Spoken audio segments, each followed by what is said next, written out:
for Pacifica Radio, June 9th, 2019. I'm Scott Horton. This is Anti-War Radio.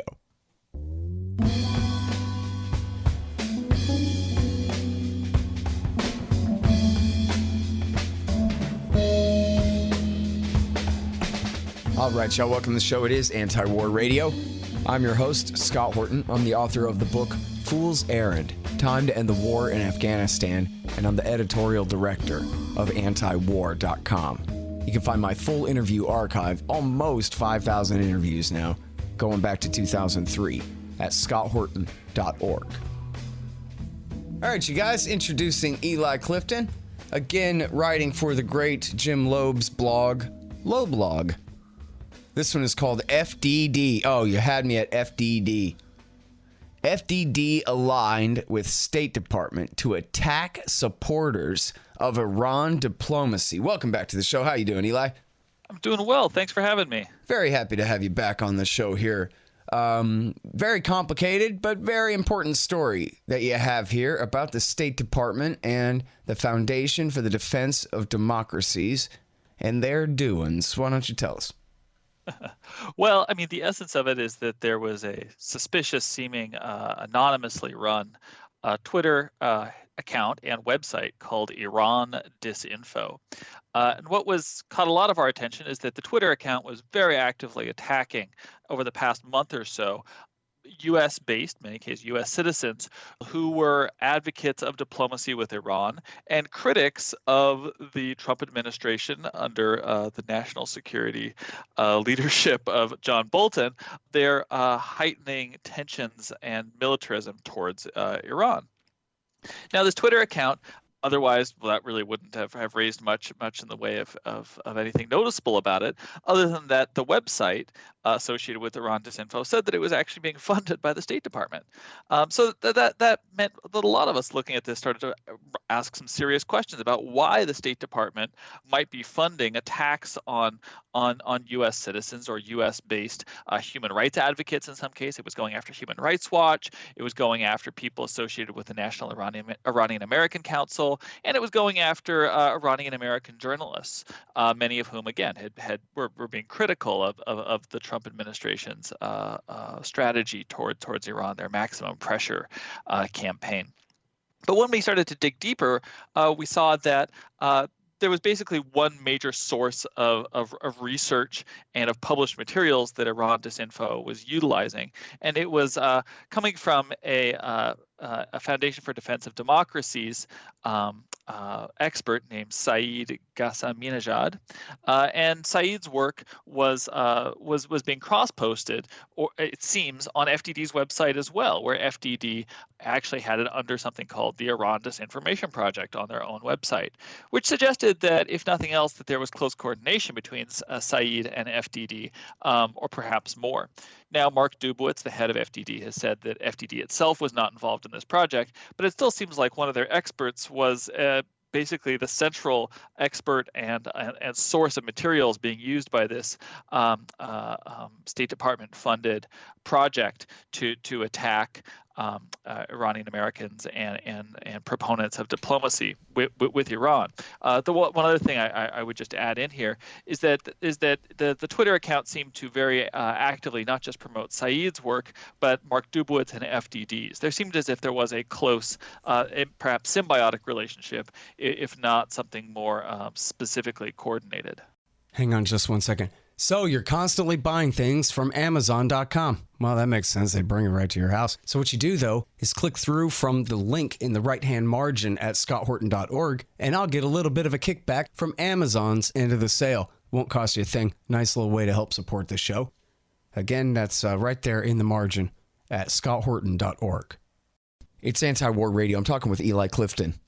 But now, so the Foundation for Defense of Democracies, they don't get any State Department money. It's just this associated, coordinated group type of a situation. You know, that's what would seem to be the case. However, we actually don't know exactly what the grant was, exactly who the grant went to, or we still don't know exactly who was behind the Iran Disinformation Project. That's all still really? In the shadows. Okay, so But then, so the State Department isn't saying that, oh, yeah, this is how much money we gave them? You only know that because they bragged about it on their own website. Is that it? That's right. I see. Well, so can you find out, Eli, from the State Department? Don't they have to report who they're giving money to for stuff like this? They do, and I think that's in the works right now. That I think that there are a number of different avenues being pursued to try to get to the bottom of exactly what State Department grant that was that went to Iran Disinfo, and again, what was the entity or individuals that the grant was issued to. But at this point, we still don't have that information. Mm-hmm. Well, now, so tell me about Bernard Marcus. Well, so this is something that I got into in this piece I wrote recently about Iran Disinfo and FDD, which is that we have an interesting overlap now, where FDD says that they were not directly involved in this project. However, this project was promoting essentially the same tactics and strategies and attitudes and ultimately policies towards Iran that the State Department under Mike Pompeo has been advocating for, and the FDD was pretty much always pushing for these positions before the Trump administration would adopt them.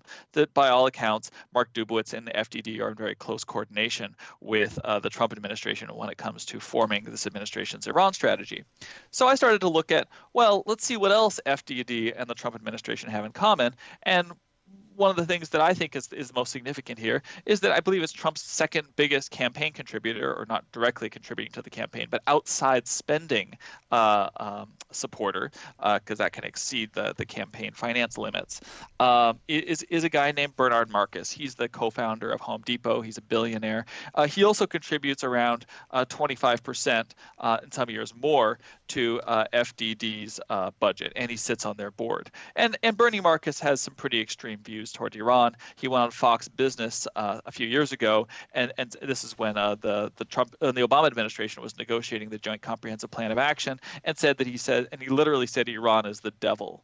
So this is the guy who's funding Mark Dubowitz. This is the guy who's funding Donald Trump, and this is a guy who also put about $500,000 into John Bolton's super PAC. So we can see that he certainly is an advocate of all of these folks, and he makes no bones about his attitudes towards Iran.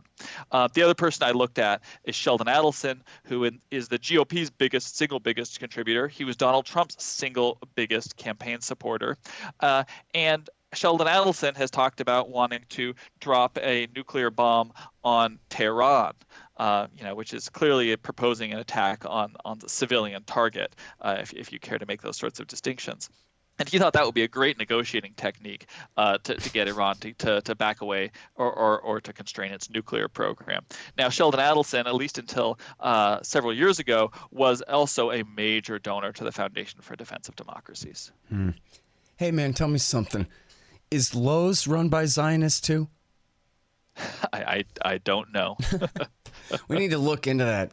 Yeah, I mean, I would add that I think that Bernie Marcus probably goes beyond being just a Zionist, as you put it. He's clearly a pretty radical viewpoint. If you want to talk about where he is in sort of the pro-Israel lobby, he's sort of in the Zionist Organization of America camp. Actually, they gave him an award and he gave a speech there. Yeah. So that's pretty far on the far right. He's in the Republican Jewish Coalition, which, despite its name, is really not representative of most American Jews or even the pro-Israel camp. It's very far to the right, and is pretty much representing some pretty extremist viewpoints. I usually try to not use that word because it's just too broad and it represents too many different things. Like, on one hand, it means Avigdor Lieberman, but on the other hand, it means a lot of other people too. So let's not be too confusing about that. But yeah, some of these guys, as you say about Sheldon Adelson, he's made it very clear that this is his most important issue. And he really is the news here, right? Because this guy, am I right about this? Help me if I screw up the numbers, but he spent like $20 million on Trump's campaign, and then another, 80 or 100 million on the congressional campaigns in 2016 and 18. Is that somewhere around right? I believe that it was probably around. Yes, I think that he's well over 100 million for 2016, 2018 combined. I think it's actually considerably over that. Yeah. Because he was and I think this is the thing that gets overlooked with Sheldon Adelson, is that he's not just Donald Trump's biggest campaign supporter, or any Republican running for president for that matter. I think a lot of his real leverage and power, including over a Republican president, comes from the fact that he is the biggest contributor to Republican congressional campaigns. Mm-hmm. So pretty much every member of Congress has to pay attention to what he says, and when he calls them, which I have no doubt that he does, they have to take that call. Right. And that gives him not just influence then over that member of Congress, but it also gives him influence over a Republican president, because if that Republican president wants members of Congress to be supportive of their legislative agenda, they probably need to have Sheldon Adelson on board as well. Yep. And of course, Trump had sort of started out saying, hey, I'm rich. I don't even need any of your Israel lobby money. But then somebody told him, yeah, but the Congress does. And you need a Republican Congress. So shut up. And then that's right. He also took Adelson's money for the general election, which I thought was kind of an odd move. But I think you're exactly onto something here. And that's incidentally not even really Donald Trump's choice. The point is that when it comes to the congressional campaigns, he was then informed probably, hey, you can have your own views about Sheldon Adelson if you have them, but the reality of the matter is that even if you want to distance yourself from him, pretty much every Republican congressional candidate is going to choose not to do that. And that's something that you need to live with, is that they answer to him at some level. Hang on just one sec for me. Hey guys, you got to check out thebumpersticker.com. You play in a band, you need stickers? You go to thebumpersticker.com. Maybe you have a business and you need stickers. You go to thebumpersticker.com. They'll take care of all this stuff. I created the company back, a generation ago. I sold it to Rick McGinnis, and he's done a great job with the company ever since. They got what you need over there at thebumpersticker.com. Scott Horton here. I'm talking with Eli Clifton. And then, so as you say, and please, if you could continue on with your discrimination and differentiation between the different sorts of Likudniks here, because as you say, this guy Adelson said, what we ought to do is drop an atom bomb in the desert near Tehran somewhere, I guess, where they can see it, and tell them, the next one's going to be downtown if you don't bow down and do everything we say. This is a pretty extreme position, even for very right-wing Likudniks in America. I never heard, Richard Pearl even say that, you know what I mean? Or Michael Ledeen maybe, but... Well, I think you're hitting on something here, which is that where Sheldon Adelson's views are, and where this administration's views, and where FDD's views are all very closely mirroring the Likud party in Israel and Benjamin Netanyahu's political party. And I think we've seen that certainly coming from Netanyahu, who talks about that Iran is this existential threat, which can only be dealt with effectively through use of force. But then you see language like, Sheldon Adelson's about, we need to basically drop a nuclear bomb on them. And then we have language coming out of the administration about sort of a long list of demands about Iran, stop things that Iran needs to stop doing, suggesting that Iran is a non-normal state, and that Iran needs to somehow come into compliance with the way the rest of the world works, and that it's somehow behaving in an anomalous way with how the world order is. And I think that all of those are fundamentally sort of coming from the same place, which is the idea that Iran is abnormal, it's unusual, it's running counter to world order, it's running counter to global stability, and it poses an existential threat to Israel, Saudi Arabia, UAE, also countries that are very much in the same wavelength at this point, as well as to sort of the Likud party proponents in the United States like Sheldon Adelson and FDD.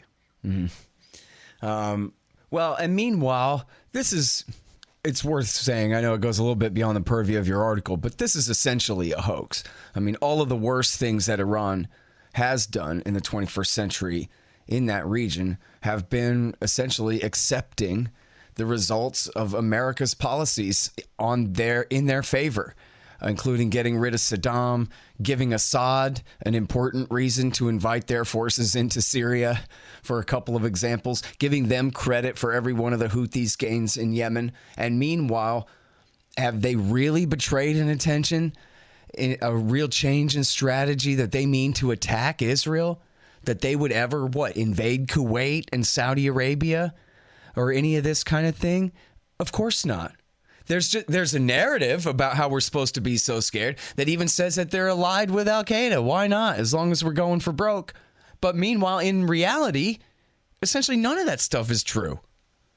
Right, and actually that brings us back to FDD. That a couple of years, I guess it was a year or two ago now, that it appeared that Pompeo had helped to arrange for FDD to get this tranche of documents, many of which it seemed like had already been discussed or released, coming from out of the Abbottabad raid that killed Osama bin Laden.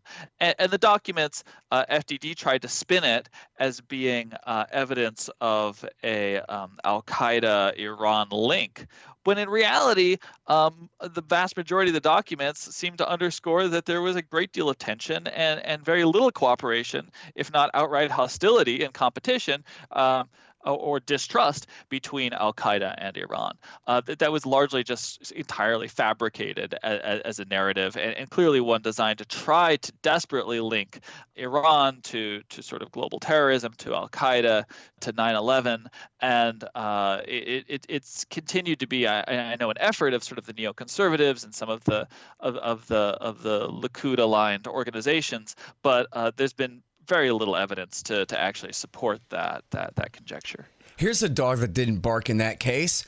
How come Bush and Cheney didn't carpet bomb them back then if they did 9/11, if they had helped Osama bin Laden with that? Come on, man. Well, I mean, they were carpet bombing people that weren't also involved in 9/11, such as Saddam Hussein.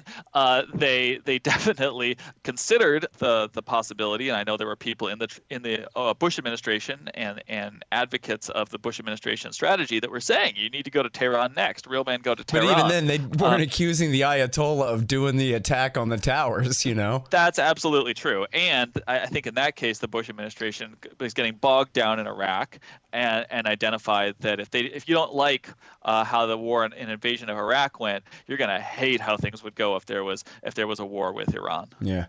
All right. So, and speaking of which now too, please give us a real good 101 on the Foundation for the Defense of Democracies. It's just another think tank, right? What's the big deal?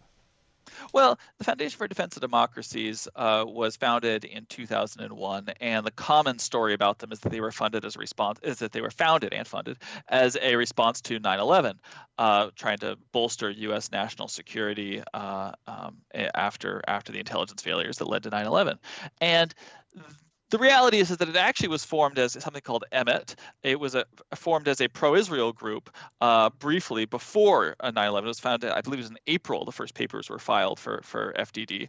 And they changed their name and mission, it seemed, after 9/11 to fall more in line with sort of where the Bush administration was going and where the public sentiment and interests were, which was in combating terrorism and trying to prevent another 9/11.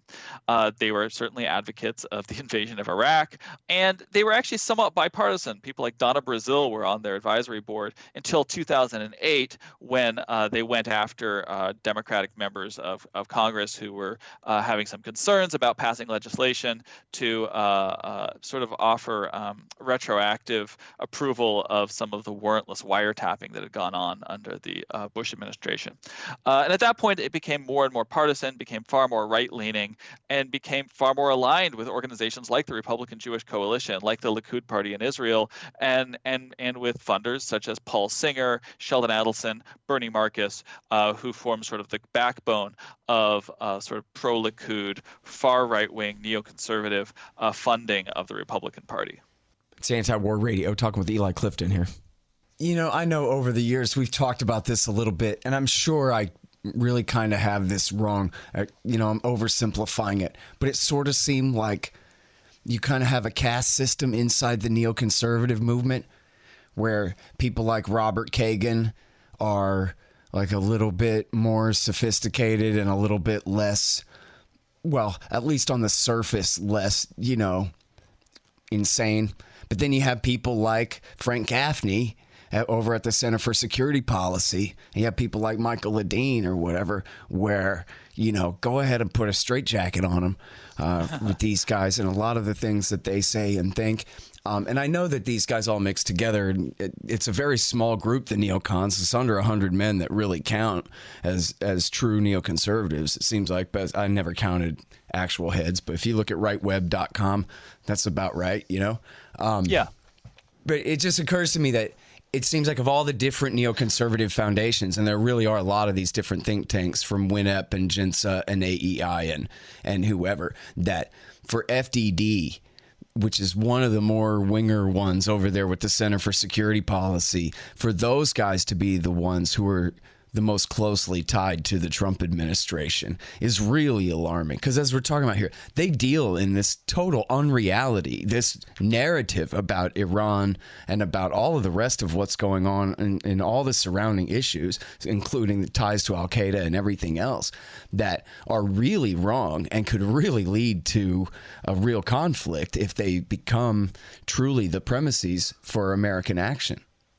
Well, I think that you pointed something interesting here, which is that, that there are obviously different groups within the neoconservatives. And as you pointed, it's not that big a community to start with. But, we have people that are, somewhat serious, like Kagan, and then we have folks that sort of quickly sort of spiral into the conspiratorial loony bin in sort of the Frank Gaffney Center for Security Policy model. And I think that FDD is actually really interesting if you view it through that prism, which is that FDD is one of the best funded of these groups. It's also the one which I think shows sort of the crossroads of all these people and shows that they fundamentally do share some sort of a shared worldview. Because you do get people who are kind of serious at FDD. Mark Dubowitz is not an unserious person. He's very, very eloquent. He doesn't really engage in too much of the conspiracy theory stuff. And they have a number of experts who come across as pretty serious folks and are well regarded. Obviously, they often are pushing a strategy and a line that is fundamentally wrong and flawed, but they come off as serious. Whereas they also have given platforms to people like Michael Ledeen, and they gave Sebastian Gorka legitimacy inside Washington. He worked at FDD for like 7 years before he spun off on his own and eventually wound up in the Trump administration. So I think that FDD kind of is a good litmus test of if you're a part of sort of the neoconservative in circle, but it also is a good way of showing that. Yeah, it's hard to see how Robert Kagan and Frank Gaffney can belong to the same group, because obviously they share a limited amount of views, and their priorities are certainly different on a lot of these. However, this is kind of where everybody can overlap is at FDD, and FDD has certainly, I think, played a central role in organizing and in providing a shared space for neoconservatives in Washington. Mm-hmm. I'm sure you've seen the documentary, The Israel Lobby USA, where they really show a lot of direct ties, or I guess they appear to show a lot of very direct ties to the Israeli government and the FDD. Where it's essentially, I can't recall the exact scenes out of the movie, honestly, off the top of my head, but I remember it being along the lines of, here are your marching orders, carry it out for me, thanks. Right, and I think also the Al Jazeera Israel Lobby series showed something that ties us back to this attacking Iranian Americans and human rights advocates through this Iran Disinfo campaign, which is that what it showed was that FDD was probably more deeply involved than we had previously understood in the anti-boycott, divestment, and sanction, anti-BDS efforts on American college campuses, which were often targeting individual students. In many cases, these were fairly young men and women who were speaking out about Israeli human rights abuses and promoting boycott, divestment, and sanctions as a method for applying pressure to Israel. And the efforts were being made to paint these people as sort of as terrorist lovers, as terrorists, as anti-Semitic, and FDD, as was shown in a lot of hidden camera footage in that series, was very deeply involved with that. And you ask, well, why is a think tank in Washington that mostly focuses on national security issues, focusing on student politics on campuses across the United States, and whether or not they pass resolutions about BDS, and I think that that you've kind of hit the nail on the head. That it was a priority of Israel's foreign ministry, and accordingly, FDD was a part of that movement. And that really doesn't make a difference, right? They're exposed in this thing that, I mean, because if we were talking about, I don't know, Iran or say Russia, then those people would be felons for being agents of a foreign power, or at least they'd be, I don't know what they'd be. They'd be in violation of FARA. Is that a misdemeanor or a felony to be an unregistered agent of a foreign power acting like that? Well, the funny thing about FARA is that the FARA prosecutions are few and far between. We're hearing more about FARA under the Trump administration because there are legitimate prosecutions that are going on. I mean, Mike Flynn was clearly in violation of FARA. I think it's healthy to see that we're getting some enforcement of it, but historically it's something that is essentially compliance is voluntary, and I don't think there's any enforcement that actually goes on a day-to-day basis, or any resources put toward actually checking if folks are in FARA compliance or not. But I think you're right that if it was another country, we might have been hearing more about it. Well, and the whole foreign registration thing is kind of BS, but it's that selective enforcement that makes it so powerful. Of course. Exactly. If you're gonna do it, do it evenly, and it's fair to have a discussion about whether it's a useful law to have on the books, and whether it's perhaps even sort of a holdover from a different time in history, which it is.